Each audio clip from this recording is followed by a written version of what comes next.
Mom and I are making caramels today. This is her recipe. You've been making this for like 35 years, right? Yeah, I think 35 years. So she's a pro.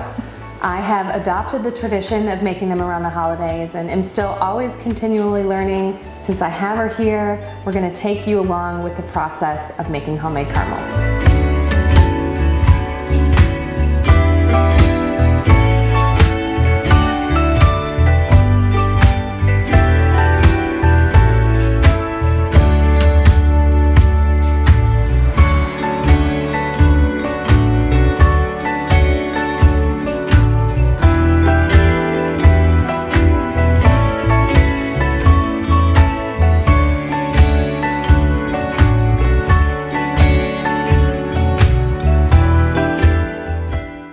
So whose recipe is this?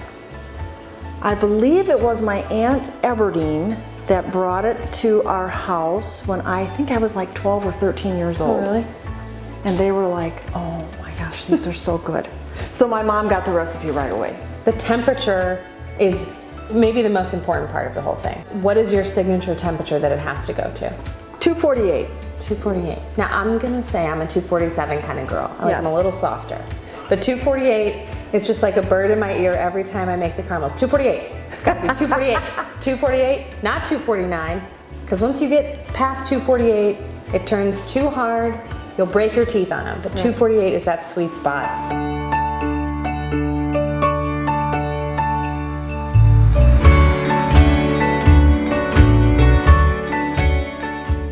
You taste test it when it's warm, because when you can take a little scoop out, and because it's so warm, it'll just fill back into that corner.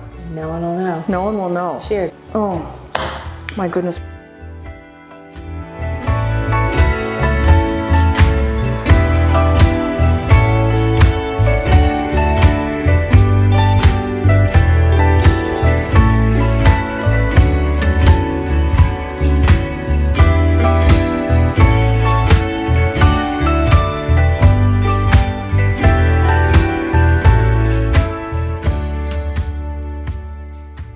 Like my memory of these caramels, the smell, the memory of you by the stove is always like, it's the holidays for me.